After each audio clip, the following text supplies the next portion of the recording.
Hey everyone, my name is Rachel and today we are going to be doing another video where we look at the best and worst of certain tags on Tumblr. Today I thought I would combine my Tumblr versus Logic series with my kind of atheism stuff that I like to talk about, and we are going to be looking at a few religion/atheism related hashtags, namely hashtag Christianity, hashtag Islam, and hashtag atheism. One thing that I did slightly different here than I do with my normal Tumblr videos is normally I search for the hashtag and then take a look at the most recent posts. In this, there were a lot of posts kind of like from the same people over and over, kind of repeatedly on the recent ones, so instead I went and looked at the most popular posts because I thought it would give us a slightly better idea of kind of the Tumblr community in general around these issues. One of the big things that I found really interesting was that when you look at the Christianity hashtag, most of the popular posts are kind of inspirational images, so they're like basically, you know, kind of hipstery photos of nature and trees and flowers with kind of Bible quotes or passages about Christianity or some kind of like inspiring quote written on them in like a hand-drawn calligraphy type font. So there was a lot of that on there. The Islam one was mostly text posts and people quoting bits of the Quran and stuff. There was also a lot more politics under that hashtag.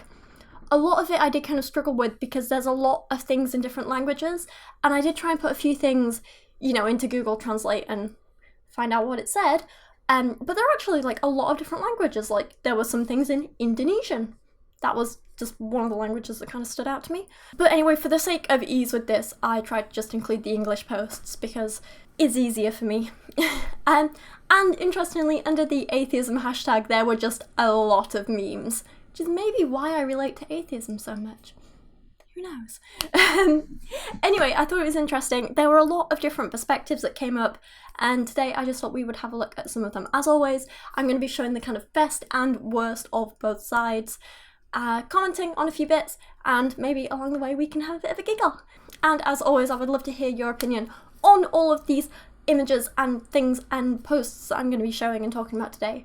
So let's just get started. First up, we are going to start with the hashtag Christianity post, just because they're what I've already got open. First up, we have this image, which again is your kind of like typical Tumblr Christianity issue that's like all pretty and flowery with a calligraphy style font that just says, "Give thanks in all circumstances." I think this is pretty standard of the kind of Christian community on Tumblr, I guess you could say. On the whole, I really do appreciate that it's very positive and it's like, yeah, you know, be thankful for everything you have. I think that's great. However, you know, giving thanks to God in all circumstances I think is a little bit problematic, because I think the issue I have with this is that, you know, it's obviously, it doesn't say it, but it means give thanks to God, right? And I think that's a little bit problematic because, you know, it overlooks a lot of people who do a lot of good in a lot of circumstances. But taking God out of the issue, I think just the statement of give thanks is pretty great. I appreciate that. However, in all circumstances, maybe not. I just found out I have cancer and it's like, oh, thanks, everyone. Or, you know, I don't have cancer. I know that probably made it sound like I do. I don't, thankfully. Or, you know, I just found out that I'm being kicked out of my flat. Again, I'm not, but let's just imagine that. Apparently I'm getting kicked out of my flat. Thanks, people. Like, no, I don't think it's fair to give thanks in all circumstances. I think it's important to encourage people to be thankful for the good things in their lives, thankful for the good things people do, but I think just saying, always give thanks, is just really kind of naive and silly, and no one should live their life by that.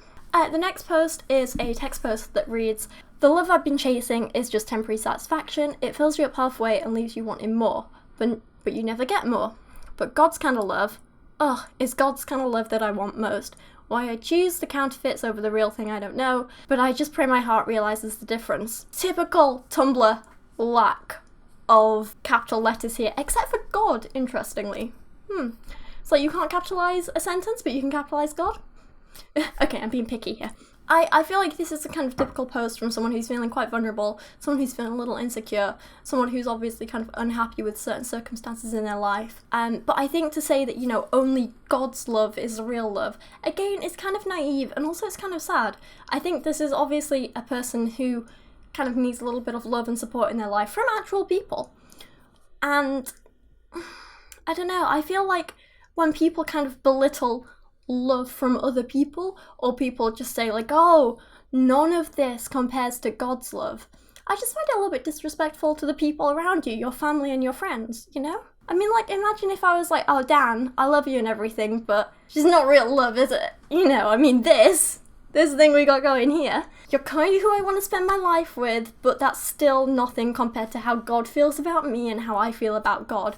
Hope you're okay with being second best. It just, I don't know, it doesn't feel right. It feels disrespectful. It feels a bit silly. Again, it feels naive. But I can't help but feel like this is a kind of typical post from a vulnerable girl who needs a little bit of help. And I can't help but feel like this is maybe one of those cases of religions taking advantage of vulnerable people. But that's just me.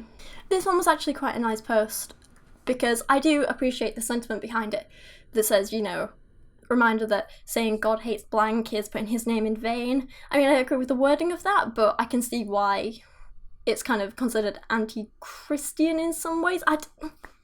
Wait, no, my words aren't really coming out right here. Let's read the rest of the post for a minute. If God makes no mistakes, then he made LGBT plus people, and they aren't mistakes. Trying to force Christianity on someone who is not Christian shows you have a lack of faith because you feel threatened by another religion and not trusting enough in God. Okay, so I kind of don't agree with the reasons behind what they're saying. Like, I don't think saying God hates whoever is wrong because it puts his name in vain. I think it's wrong because it's hateful and it's hurtful, and you're using your religion as an excuse to kind of like push a harmful agenda. And that's what I don't agree with. But I do appreciate that this post is kind of anti-hate, if that makes sense. I appreciate that it's not oppressing anyone, and in fact it's kind of doing the opposite. It's discouraging oppression, and I appreciate that and I like that. And I think that honestly this is kind of like the kind of Christian person that I like and I do have some respect for, because they are trying to do good in the world and I like that. The next post reads, if I'm ever trying to please people instead of pleasing you, Lord, please forgive me and fix my eyes on you. Again, there's nothing kind of too wrong with this, but at the same time, I think if you spend your life trying to please an invisible force that may or may not be there instead of focusing on the people around you, you're very, very misguided and you're probably going to miss out on some of the amazing things in life. That's all I kind of want to say on that. I think maybe pleasing the people around you isn't the best thing to do. But I think making sure you're treating the people around you with love and respect and kindness, I think that is important. I think that should be a priority over some invisible being in the sky who I don't believe in. But that's not the point. The next post is another one of these, like, you know, nature-y, inspiring quote images. And it's the top bit that I kind of have a question for. Again, it's not really something I have a problem with, it's more of a question that reads, over and over again you prove your love to me, referring to God. Genuine question, how exactly does God prove his love to anyone? It seems to me there's a lot of horrible things in the world. It seems to me that God's done a lot of horrible things. It seems that he doesn't really do a lot of good. The good things that happen come from other people, or from things that just naturally occur on Earth. I don't think there's anything that God specifically does that's so good. I don't know, I'm rambling, but what does God do exactly? Anyway, that concludes my Christianity post that I picked out. Now on to #Islam. So the first one that I want to start with is this little quote here that reads, try to pray, I hope I'm not butchering the pronunciation of this by the way, try to pray tahajjud at least once a week and you'll see a big difference in your life. Now I had to Google this term because, as I've said many times before, I'm not that knowledgeable about Islam. I'm still learning like a hell of a lot. So apparently this is some kind of like nightly prayer type thing that you do every night and so on. So I do have like a couple of questions about this, because on the one hand I'm like, okay, so basically you're saying that praying regularly will make you see a big difference in your life, I'm assuming in a positive way, like it'll enhance your life. I guess that's what they're saying. So my questions and thoughts here are, yeah, I guess when you kind of take into account that praying is kind of, it has the same kind of feelings of like relaxation and mindfulness and stuff that like meditation gives you.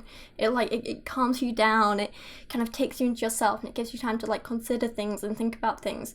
In that case, I'm like, yeah, I guess it enhances your life in the same way that nightly meditation would enhance your life. But on the other hand, I'm like, well, if you're taking prayer to actually mean like something where you talk to Allah and like communicate with him and stuff, and I don't know, I just don't see how that can enhance your life. And if it does, how does it? I guess I just have a lot of questions about this one. The next post is a quote from the Quran, apparently, that reads, "Indeed, good deeds do away with misdeeds." Which, I'll be honest, I don't agree with. I don't think you can just undo or erase something bad that you've done by doing good things in the future. I don't know, I think that's a little bit naive. I think this is a bit of a problem that I have with a lot of religions, in that they try and say like, oh, it doesn't really matter what bad things you do as long as X. Like, as long as you do good things in the future, or as long as you repent and say you're sorry, or as long as you worship God and ask for forgiveness. It's almost like they try and say it doesn't matter what you've done, because you can erase it. And I don't think that's true. I don't think you can ever erase the bad things you've done completely. So on the one hand, like, I can kind of see where they're coming from with this quote, but I also don't like the way they've worded it and what it could mean to some people, where they're like, oh, well, if I do bad things now, it doesn't matter because I can just do good things in the future to make up for it. I don't know, that's what I don't like. The next post reads, "Oh, Allah, change me until I'm someone you are pleased with." And the issue I have with this is because if you said it in any other context, it would seem horrific. Like, if I turned around to Dan, my boyfriend, for those of you who don't know, if I turned around to him and said, "Oh, Dan, will you just change me until you're pleased with me, please?" That would be horrific. People would be crying out, like, abuse, and people would be crying out that this is an unhealthy relationship, right? So it kind of seems the same thing. Like, if Allah or your God or whoever is meant to love you unconditionally, why do you have to ask for him to change you? Why do you have to try and change yourself? Why do you have to try and become a different person for him to love you or be pleased with you or be happy with you? Just seems kind of weird to me, and I don't like it. I don't like it. I feel like if you want to change yourself to be a person that you're happy with. Don't change for anyone else, and don't try and get anyone else to change you. The next post is following the kind of like Christian, beautiful, natural imagery kind of thing, with this little quote that says, "Allah's messenger said, all the sons of Adam are sinners, and the best of sinners are those who repent often." Again, this is something that I don't like about religion in general, where they just like make out that everyone is inherently bad and we're all screwed unless we follow this religious book or this religious book or this person's teachings, or we suck up to this god or this god. Like, I don't like the idea that we're all just inherently screwed from the beginning. It's horrible. I don't like it. This next one reads, "Anyone who thinks Muslims/Jews want to take over the world while simultaneously thinking Christians are pure, peaceful, and incapable of evil." I don't know what UWU mean. Is that like some kind of like kids internet slang that's like coolsies nowadays? I don't know, I'm not down with the kids enough. Anyway, anyone who thinks that owes $5,000 to their closest mosque/synagogue and needs several lessons in basic world history. So, okay, again, mixed thoughts about this post, because on the one hand I'm like, hey, you know, you're right, anyone who thinks all people of X group are trying to do X or Y, you know, I do see problems with that. Like, I would never sit here and say all Muslims are terrible, all Jews are terrible, but I'd also never sit here and say all Christians are great or all Christians are terrible, because I think that's silly. I think it's fair to kind of judge individual people and say that, like, I don't agree with many Christians' teachings, I think that's fine, or I don't agree with many Islamic teachings, I think that's fine. And I also think it's fine to say, I don't like Muslim people who believe this, or I don't like Christian people who believe this and practice this. But I think to say all Muslims are terrible or all Christians are terrible/good, just like saying all atheists are great, I don't think it's fair to say any of those. So I do think this guy has a point in this post. But at the same time, if you think that you owe money to a mosque or synagogue, that's silly. Money doesn't have anything to do with opinions and but anyway, the religions really need more money. This post reads, "If you can't pray there, you shouldn't be there. Bars, parties, etc. If you can't pray in it, your outfit, you shouldn't leave home in it."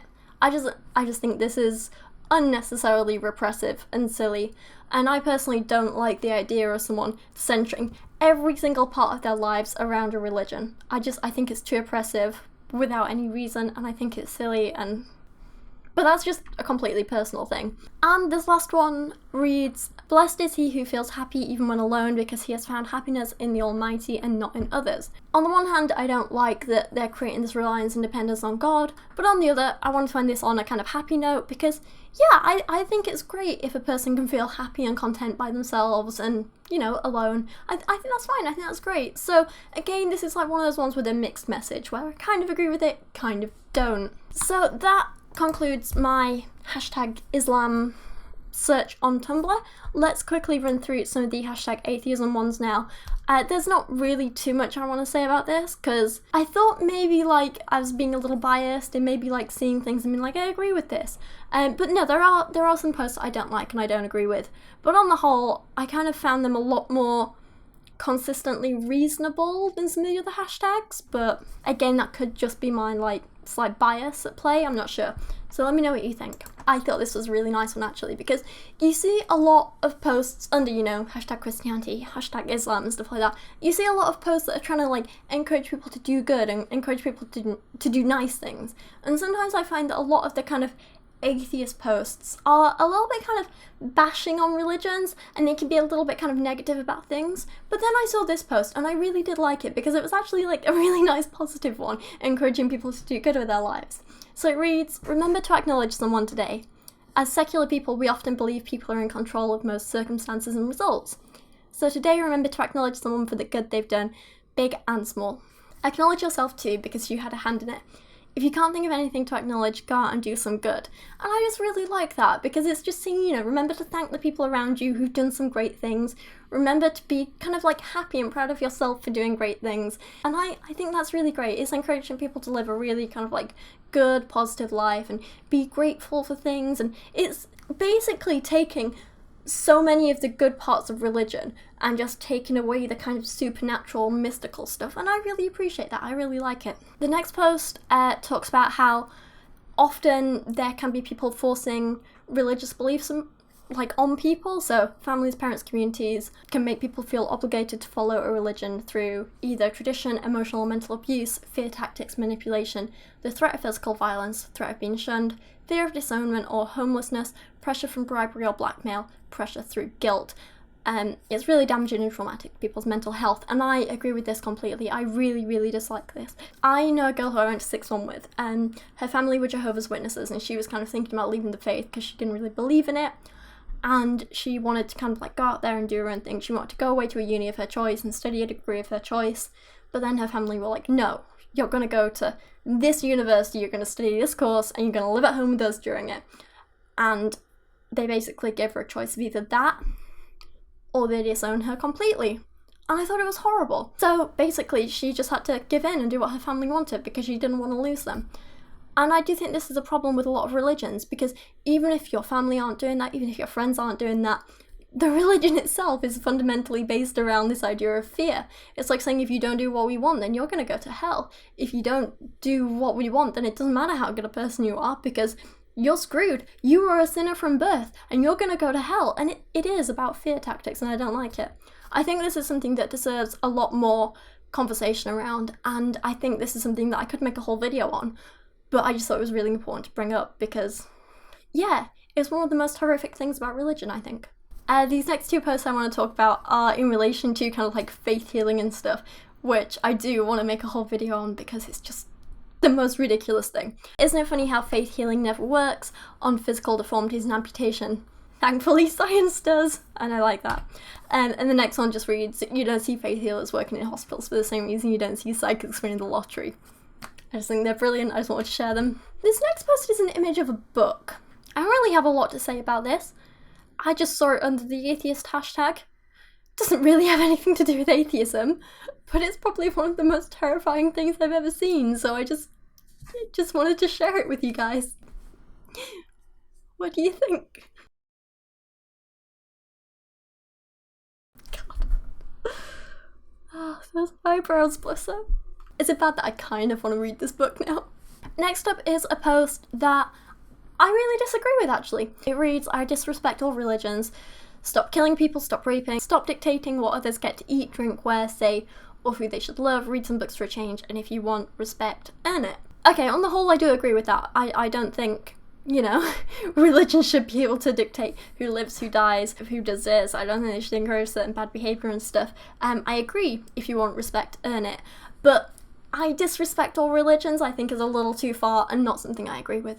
I'd never say I disrespect all Christians because I don't like these parts of the Bible. I also think it's important to kind of point out a difference between disrespect and lacking respect. I don't think I ever try and like go out of my way to like actively disrespect people, but I definitely don't have respect for people who behave in bad, oppressive, hurtful ways. I definitely just respect people in general and their right to choose to be whatever religion they want.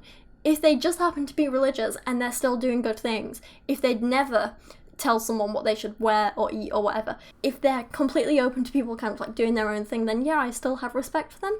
I'm not just gonna say I disrespect everyone in this group, because I just think that's a bit unfair. So yeah, that was a problem I had with this post. Anyway, there you go.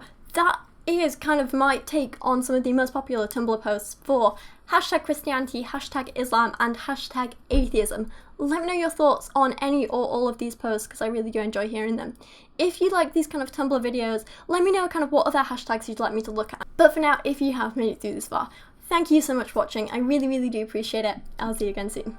Just wanted to say a quick, huge thank you to everyone who is supporting me on Patreon this month, with a special thank you to these guys: Ewan Matthewson, Secular Reason, Daniel Clark, Lachie Scott, Jadeon Sheppard, and Matthew Meinema.